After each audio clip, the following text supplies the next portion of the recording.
네, 하나님의 평강이 너희 마음과 생각을 지키시리라 라고 하는 말씀의 제목으로 하나님께서 오늘 우리에게 주시는 은혜의 말씀을 증거하길 원합니다.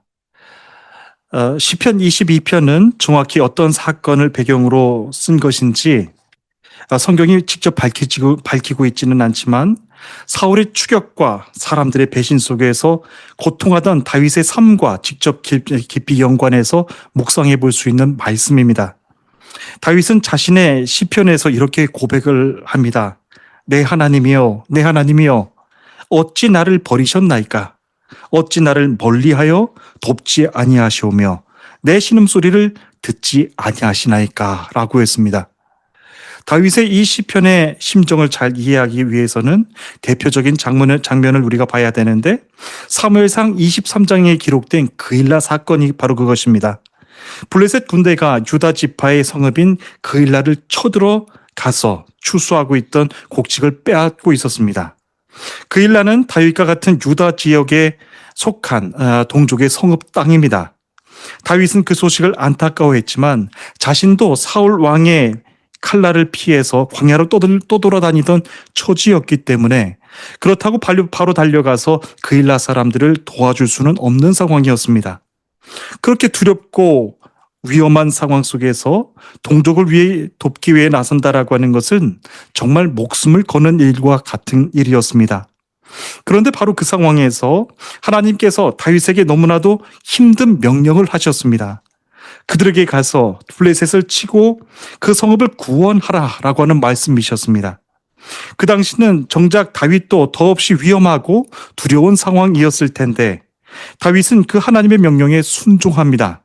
그리고 그릴라로 내려가서 블레셋 군대를 물리치고 동족을 지켜냅니다. 그 일에 대해서 성경은 이렇게 기록합니다. 다윗은 이와 같이 그일라 주민을 구원하니라 라고 전합니다. 그일라 주민들에게는 다윗이 너무나도 고마웠을 것입니다. 그런데 그 일 후에 다윗이 그일라에 있다라고 하는 소식을 사울왕이 듣게 되는데 사울왕이 듣고 군대를 이끌고 내려가게 되는데 자기가 구해주었던 그일라 주민들이 다윗을 사울에게 넘겨주려고 했던 겁니다. 말도 되지 않는 상황이 벌어진 것입니다. 그와 같은 상황 속에서 하나님도 그들이 너를 넘길 것이라고 말씀하십니다. 결국 다윗은 하나님의 말씀대로 자기 목숨을 걸고 구해낸 동족에게 배신을 당하고 다시 광야로 내몰려 가게 되는 처지에 몰리게 됩니다. 다윗은 그 일로 믿었던 사람들에 대한 배신, 그리고 쏟아지는 조롱과 모욕들, 그리고 다시 끝이 보이지 않는 추격을 다시 피해 도망을 쳐야 하고 그 과정 속에서 침묵하고 계시는 하나님께 바라보며 오늘 이 시편 말씀을 시작하면서 드렸던 시편 22편의 고백을 드리고 있는 것입니다. 하나님의 마음에 합한 사람이라고 불렸던 다윗이라고 하는 사람이지 않았습니까? 그런데도 그는 두려움과 절망 속에서 하나님을 향해 있던 자기 마음을 있는 그대로 고백을 했던 겁니다. 다윗이 두려움과 염려가 다 사라진 다음에 기도했던 것이 아니었습니다. 오히려 두려움이 극에 달했던 그 자리에서 그 두려움을 그대로 안고서 하나님 앞으로 나아가며 고백했던 것입니다. 오늘 이 시간 이제 빌립보서 4장을 통해서 또한 말씀을 증거하길 원하는데요. 빌립보서 4장을 통해 여러분들과 함께 살펴보고자 하는 말씀도 바로 이와 같은 맥락에서 이해할 수 있습니다. 기도는 염려가 다 해결된 다음에 드리는 것이 아닙니다. 믿었던 사람들에 대한 배신과 상처, 분노와 같이 사망이 완전히 꽉 막혀 있는 그 상황 안에서 그 두려움과 염려를 듣고 계시는 하나님 앞으로 나아가 불안 너머에 계시는 하나님을 바라보며 하는 것이 바로 기도입니다. 빌립보서 4장 6절은 이렇게 전합니다. 아무것도 염려하지 말고 다만 모든 일에 기도와 간구로 너희 구할 것을 감사함으로 하나님께 아뢰라 라고 전합니다. 이 말씀을 언뜻 듣게 되면요, 염려는 마치 불신앙적인 것 같고 그리고 기도는 하나님께 드리는 신실한 성도의 믿음의 행위처럼 여겨집니다. 하지만 바울이 빌립보 교회 성도들에게 전한 메시지 원래 뜻은 그런 뜻이 아닙니다. 여러분이 염려할 수밖에 없는 그 상황 안에 갇혔을 때 그때야말로 그 상황 안에서 오직 하나님만을 향해 성도가 해야 될 것은 기도라고 하는 말씀을 전하고 있는 것입니다. 그래서 바울은 그 기도 앞에 이렇게 수식어를 달았죠. 감사함으로 하나님께 기도하라 라고 했습니다.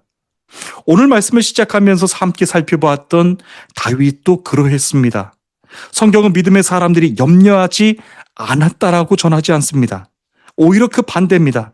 다윗도 두려움이 극에 달했을 때 그 두렵고 겁나는 마음을 그대로 안고서 하나님 앞으로 나아갔습니다.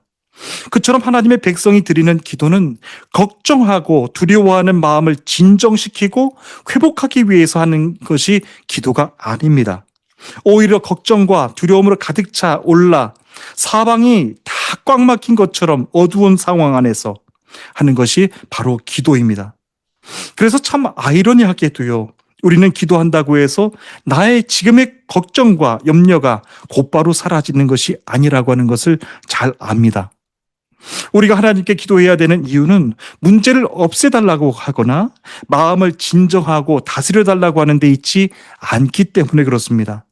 다윗도 두려움이 극에 달했을 때 그 두렵고 겁나는 마음을 그대로 들고서 하나님 앞으로 나아갔던 것이죠. 그처럼 하나님의 백성들이 드리는 기도는 걱정하고 두려워하거나 염려하는 마음을 진정하는 데 있지 않습니다. 오히려 걱정과 두려움이 가득 차올라 사방이 꽉 차 있는 것처럼 어두운 상황 속에서 하나님의 백성들이 가장 큰 능력을 체험하게 되는 것이 바로 기도입니다. 그래서 참 아이러니한 것이 있습니다. 아이러니하게도 우리는 기도한다고 해서 나의 기도하는 제목이, 걱정하는 문제가, 염려하는 일이 지금 곧 사라지는 것은 아니라고 하는 것을 잘 압니다. 우리가 하나님께 기도해야 되는 이유는 문제를 없애달라고 하거나 마음을 진정시키기 위해서 드리는 것이 아니기 때문에 그렇습니다. 빌립보서 4장 7절은 이렇게 전합니다.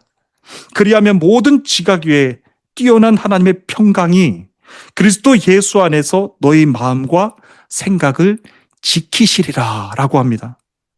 바울이 하나님의 평강이 너희 마음과 생각을 지키시리라 라고 했을 때 이 빌립보 교회 성도들의 귀에는 이 구절이 아주 구체적으로 들려왔을 것입니다.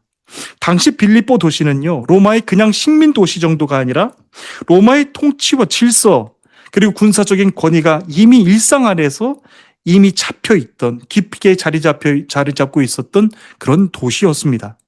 그래서 주의 성도들은 아침에 일어나면서부터 저녁에 잠들 때까지 날마다 성문을 지키고 서 있었던 로마 군대를 보면서 그렇게 살았습니다.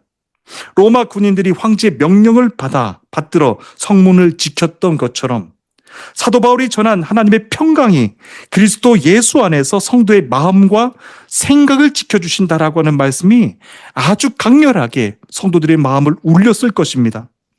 바울이 전한 이 말씀의 핵심이 바로 그것입니다. 기도하는 사람이 평강을 얻기 위해서 애를 쓰고 몸부림치고 노력하는 것이 기도가 아니라 하나님의 평강이 마치 군대처럼 찾아와 기도하는 성도의 마음과 생각을 친히 지켜주신다라고 하는 것이 바로 기도입니다. 빌립보 서신을 감옥 안에 갇힌 상태에서 쓴 사도 바울은 당장 내일이라도 어떻게 될지 모르는 성도들이 불확실한 현실 속에서 먼저 염려와 걱정과 불안실한 현실부터 걷어낸 다음 기도하라고 전하지 않습니다. 그 모든 두렵고 걱정이 되고 염려가 되는 그 상황 안에서, 그 문제 안에서 함께 기도하라고 오늘 빌립보 서신은 전하고 있는 것입니다. 그렇다면 두려움 속에서 하나님의 평강을 구하며 드린 기도가 실제로 하나님의 역사 안에서 성도의 삶을 어떻게 바꿔나갔는지 성경의 말씀을 통하여서 저는 전해드리길 원합니다. 먼저 마태복음 14장을 보길 원합니다. 마태복음 14장에는 성난 바람과 파도에 갇혀 겁에 질려있던 제자들을 예수님께서 바다 위로 걸어가서 찾아가시는 말씀이 기록되어 있습니다. 제자들이 두려워하자 예수님께서 이렇게 말씀하십니다. 안심하라. 그리고 두려워하지 말라. 라고 말씀하십니다. 그때 베드로가 말씀을 드립니다. 주님이시거든 나를 명하사 물 위로 오라 하소서라고 그렇게 말씀을 드립니다. 그래서 예수님께서 오라라고 말씀을 하시죠.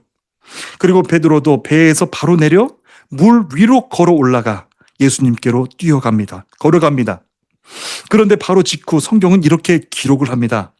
베드로가 바람을 보고 무서워 빠져가는지라 라고 기록합니다. 그 말씀에서 전하는 것은 베드로가 무리를 기적같이 걸었다. 그리고 잠깐 걸었지만 바로 빠졌다.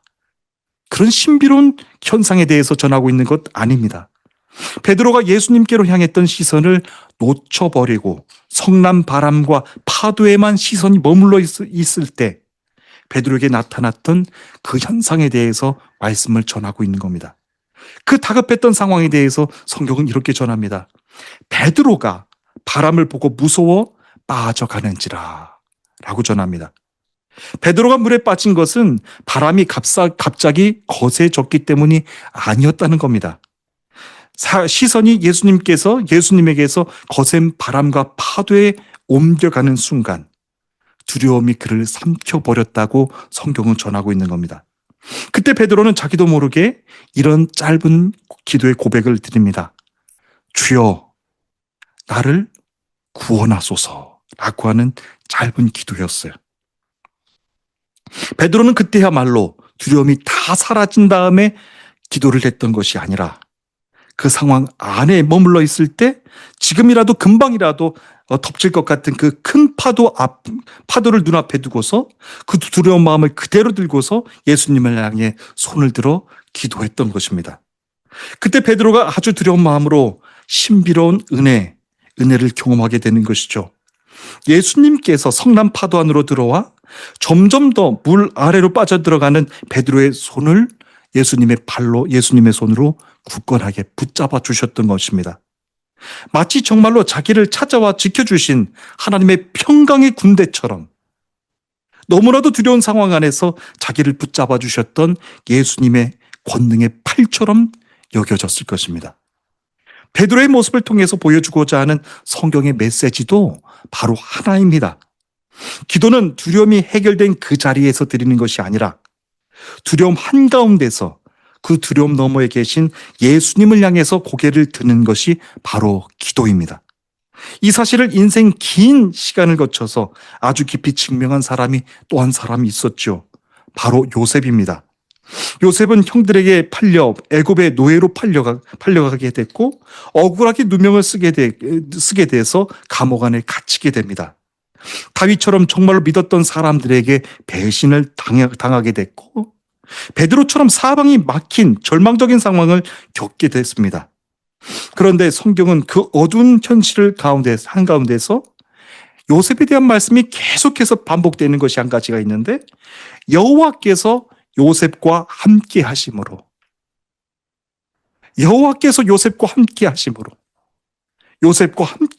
라고 하는 말씀을 계속해서 성경을 통하여서 전해주고 있습니다.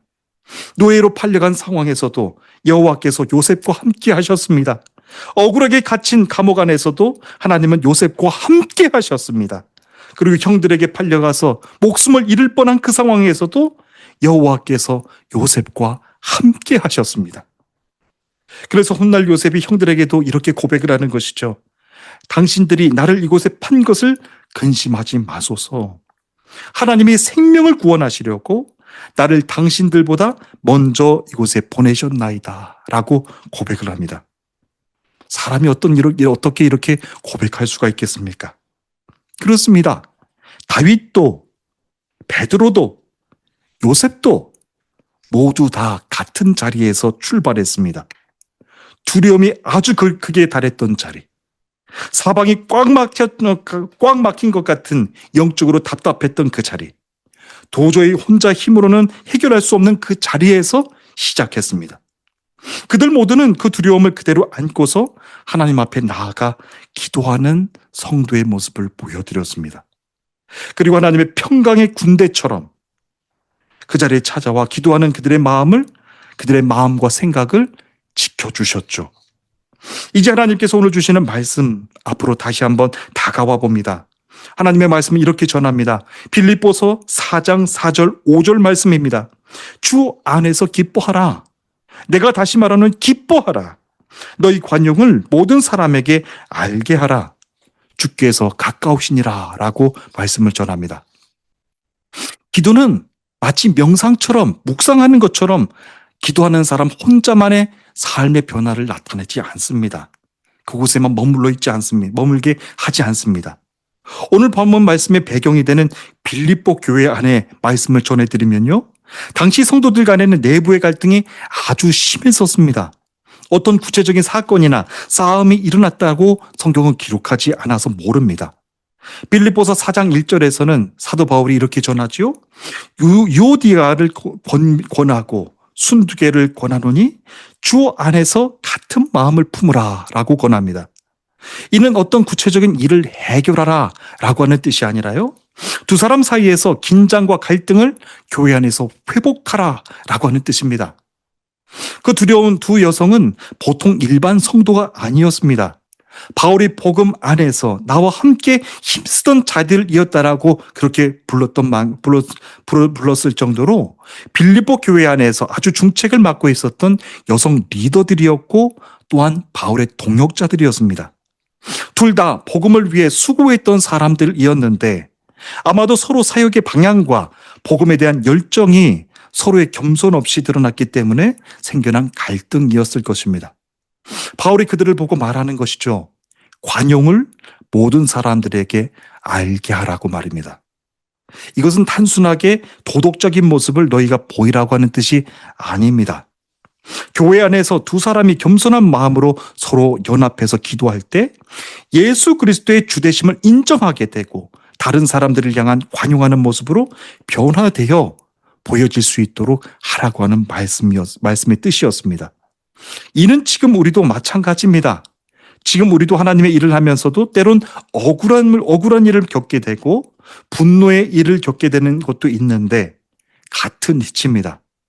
서로 잘못했기 때문에 생겨난 갈등이겠지만 대부분의 경우에는 그 분노의 근원은 자기 권리와 인격의 심각한 침해를 받았다는데 인식하면서 그렇게 시작이 되는 것입니다. 내 자존심을 건드렸다라고 하는 것이죠. 무시당하고 나를 무시하고 내 인격을 무시했다라고 하는 것이 모든 불안의 근원입니다. 무시당하고 있다라고 하는 그 불안이 마음을 꽉 채우게 될 때요. 다른 사람에게 베푸는 관용을 베푼다라고 하는 것은 도저히 불가능한 일입니다. 마음의 여유가 없는데 어떻게 다른 성도들을 돌보고 다른 성도들을 예수님의 마음으로 품어줄 수가 있겠습니까? 그런데 기도를 통해서 예수 그리스도의 주되심을 인정하게 될 때 성도는 아주 근본적인 심령의 변화를 겪게 된다라고 하는 것입니다. 내 것이라고 생각했던 것이, 내 것이라고 생각했던 사역이 사실은 하나님께서 맡겨주셨던 일임을 깨닫게 됩니다. 그리고 또 내가 지켜야 한다고 생각했던 것도 이미 하나님께서 다스리고 계셨던 것을 알게 되는 것이죠. 그것을 알고 영적으로 깨닫게 될 때 비로소 두려움 너머에 계시는 하나님이 보이게 되고 그 하나님 안에서 마음의 여유가 생겨 성도들을 관용하며 품을 수 있게 된다라고 하는 겁니다. 사도행전 7장을 또한 보시면 스데반이 공회 앞에서 담대히 복음을 선포하다가 돌에 맞아 죽는 장면이 기록되어 있습니다. 돌이 날아오는 그 순간인데도 스데반은 이렇게 기도를 합니다. 무릎을 꿇고 크게 불러 이르되 주여 이 죄를 그들에게 돌리지 마소서라고 하는 기도를 드립니다. 어떻게 이것이 가능했을까요? 성경은 바로 그 직전에 스데반이 하늘이 열리고 인자가 하나님 우편에 계신 것을 보노라라고 하는 이 짧은 말씀을 기록합니다. 스데반은 돌에 맞아 피를 흘려 쓰러져 죽어가는 순간에도 그 너머에 계신 자기를 미워하고 자기를 돌을 쳐 죽이려고 하는 그들 위에 계신 하나님을 보았다라고 성경은 기록하고 있는 겁니다. 스데반이 하나님을 보았기 때문에 원수를 용서하고 관용할 수가 있었던 것입니다. 그래서 하나님은 이렇게 수많은 일을 겪으면서도 오늘도 구원의 길을 굳건하게 걸어가고 있는 이 땅의 여러분들, 주의 성도들이 그 어떤 상황 속에 있다고 하더라도 기도하는 것을 잃지 말아라. 기도하는 은혜 자리를 놓지 말아라 라고 전하고 있는 것입니다. 비록 지금 여러분들이 드리는 기도가 분노에 가득 차 있고 불편하고 거칠다고 하더라도 또 두려움으로 가득 차 있다고 할지라도 또 걱정과 근심으로 가득 차 있다고 할지라도 그 기도가 그 근심 너머에 계시는 하나님을 향해 드려지는 순간 성령님께서 역사하신다라고 하는 것을 믿고 체험하게 된다라고 하는 것이 바로 기도라고 하는 것입니다. 다윗처럼 두려움으로 부르짖는 기도도, 베드로처럼 자신이 물속에 가라앉으면서 내뱉는 한마디 기도도, 그리고 스데반처럼 돌에 맞아 죽어가면서 드리는 용서의 기도도, 그 모든 기도를 하나님께 나아가는 거룩한 통로가 되게 하시고 응답해 주신다라고 하는 것입니다. 오늘 본문이 말하고 하는 모든 지각 위에 뛰어난 하나님의 평강은 바로 그 기도의 자리에서 주의 성도가 체험하게 되는 최고의 은혜입니다. 이 평강은 문제가 없는 상태에서 드리는 것이 아닙니다. 문제가 여전히 눈앞에 있어도 그 문제 너머에 계신 하나님을 바라볼 때 임하게 되는 평안입니다. 예수 그리스도를 통해서 확증하신 하나님의 사랑을 확인하게 될 때 그 어떤 파도에도 결코 휩쓸리지 않게 된다라고 하는 확신이 성도의 마음을 굳건하게 붙잡아 주는 것입니다. 지금 여러분들이 하나님을 예배하는 이 자리에서 마음속에 눌려있는 그 어떤 걱정과 분노, 근심과 그 배신의 상처가 여러분들을 지배하고 있습니까? 여러분들 그 마음을 다 없앤 다음에 기도하려고 하지 마시고 그 마음을 다 품고 하나님 앞으로 또한 나아가 기도하시지 않겠습니까? 문제를 해결받기 위해서 하나님께 나아가는 것이 아닙니다. 여러분들의 모든 걱정과 염려, 분노의 마음까지도 그대로 들고 하나님께 나아가는 순간 문제 너머에 계신 하나님이 보이기 시작할 것입니다. 그리고 그 하나님을 바라보는 그 자리에서 모든 지각에 뛰어난 하나님의 평강이 여러분들의 마음과 생각을 그리스도 예수 안에서 지켜주신다라고 하는 것입니다. 시편 121편 7절 8절 말씀입니다. 여호와께서 너를 지켜 모든 환난을 면케 하시며 또 내 영혼을 지켜주시리로다. 여호와께서 너의 출입을 지금부터 영원까지 지키시리로다 라고 전합니다. 이 약속의 말씀처럼 여러분이 걸어가는 모든 삶의 자리들마다 하나님의 영원하신 평강의 은혜로 여러분들의 마음과 생각을 영원까지 지켜주실 줄로 믿습니다. 이제 시작하는 한 주간 동안에도 하나님의 평강이 여러분들의 삶의 모든 곳 가운데 가득 충만히 넘쳐서 여러분들이 기쁨으로 이 구원의 길을 끝까지 걸어나가 승리하시는 여러분들 되시기를 축복합니다. 우리 다 함께 기도하시겠습니다.